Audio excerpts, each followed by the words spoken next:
I am not sorry for something I didn't do, and I am not sorry for the things I did do without you being present. Yes, ma'am, I understand, thank you. But I will say, I'm sorry for your loss. In my 19 years on this job, I've seen human beings killed at the hands of others in nearly every way imaginable: shootings, stabbings, drownings, suffocations, even people blown apart in DUI manslaughter cases. Horrible things. Things you never forget. But this is the worst case I have ever seen. But I will say, I'm sorry for your loss. 19 years I've been at this job. I've seen human beings killed at the hands of others in every way imaginable. You name it, I've seen it. Shootings, stabbings, drownings, suffocatings, blown apart by cars in DUI manslaughter cases. Horrible things.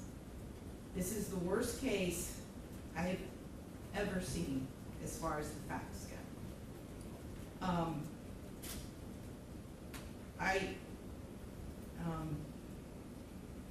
When the person from fire department, when he testified, and when he said that he retrieved the body of Ronivia O'Neill from the home, and all he could do was sob.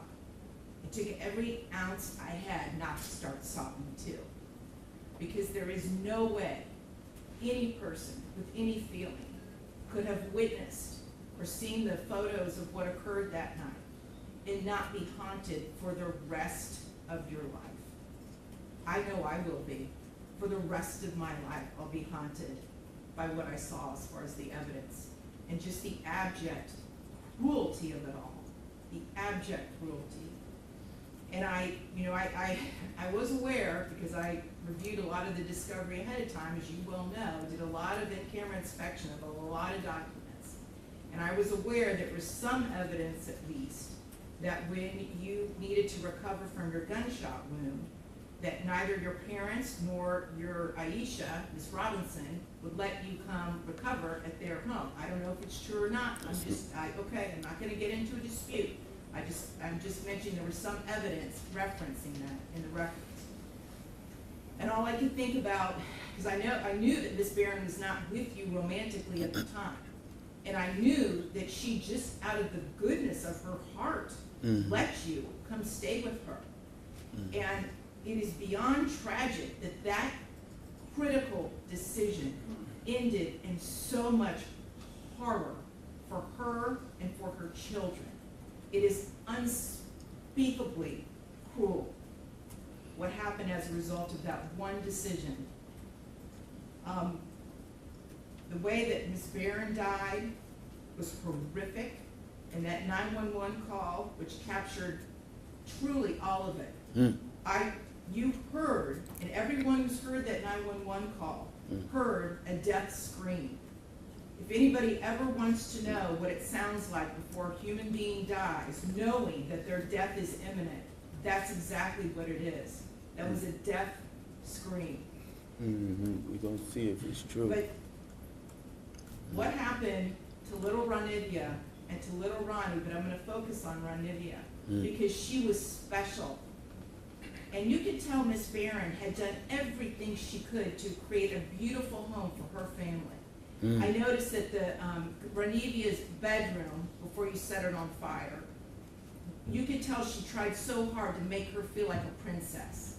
Kenyatta did everything she could. And I noticed too in the kitchen, on the refrigerator, she put up magnets that said faith, love, family, hope.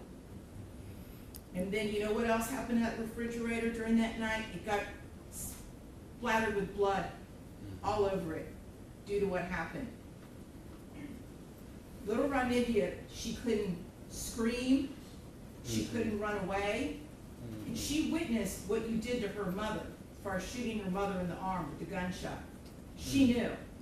And the horror that that child suffered.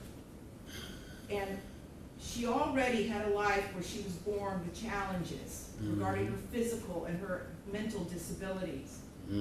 But the pain and suffering that she suffered that night at your hands unspeakable, absolutely unspeakable.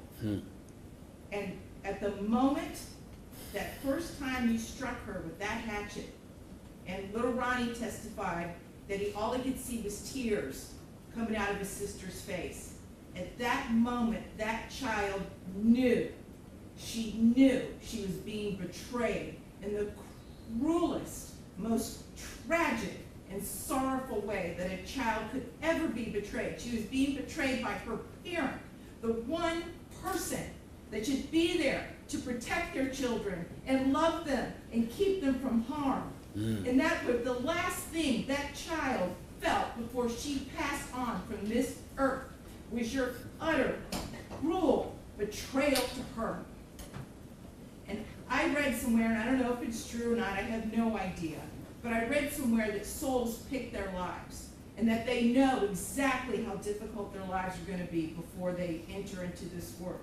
And I don't know if that's true or not, but if it is, Ronivia O'Neal is one of the bravest souls I have ever come across in my 54 years on this planet.